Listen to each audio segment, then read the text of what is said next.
crazy to admit, but this used to be my life. Full closet, empty wallet, always chasing the next big thing.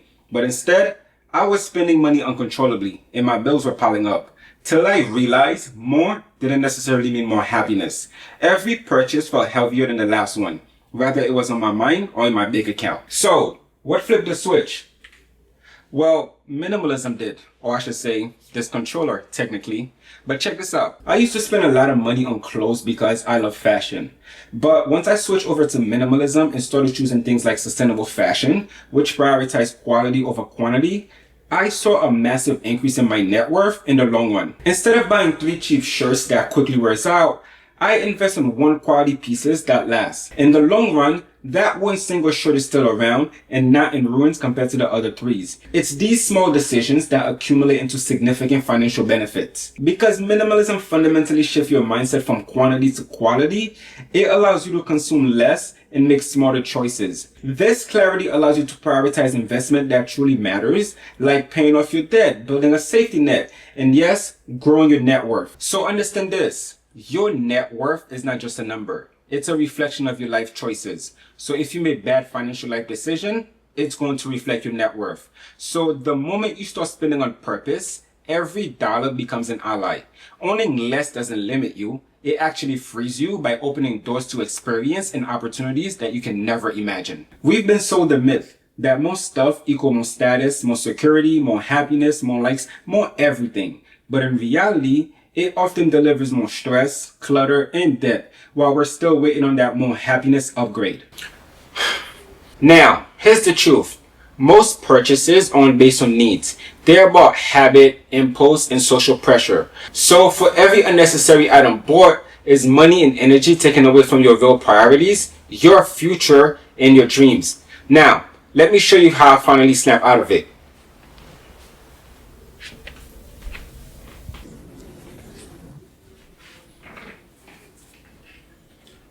Let me show you guys something real quick. Check this out, right? The average household owns over 300,000 items and half of them sit untouched, meaning no one even uses them. Now, let's be realistic.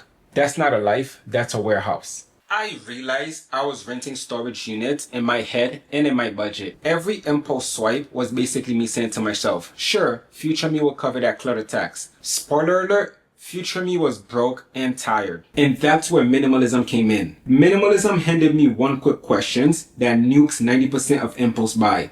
Is this adding real value or is it just noise?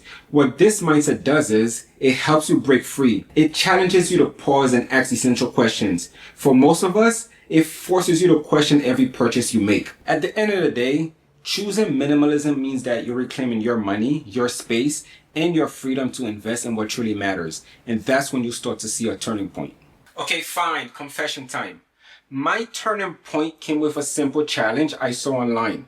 Track every single penny I spent for a month. Every coffee, impulse snack, online order, everything. At first, it felt tedious, but then reality hit me. Seeing it in black and white hit different. I wasn't just spending, I was basically cleaning up my bank account every month.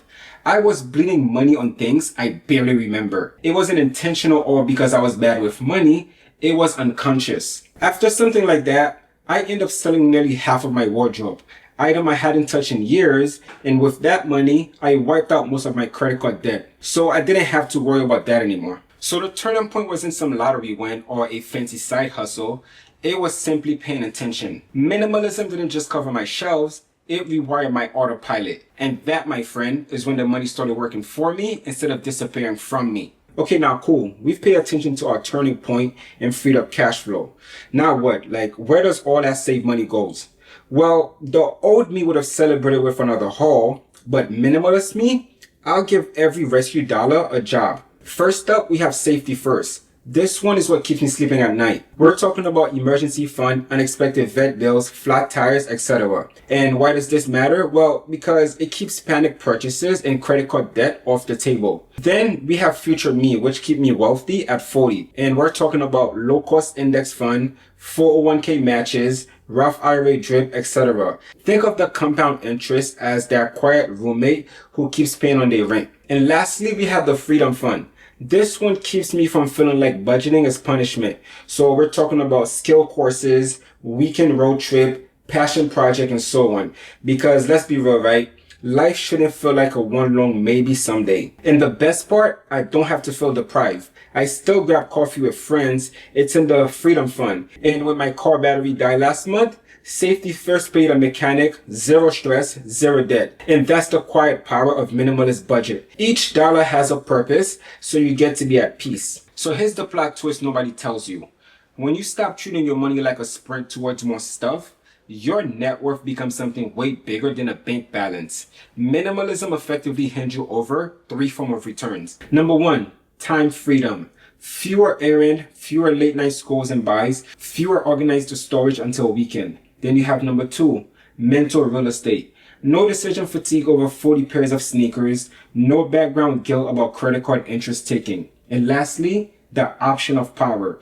You now have cash on hand, meaning that you have the ability to quit a job you don't like, book a spontaneous flight, and invest in your idea instead of somebody else's. And I remember I used to be obsessed with over-owning things, but now I'm obsessed with over-choosing things. Choosing rest, choosing projects, and choosing memories that don't need a storage unit.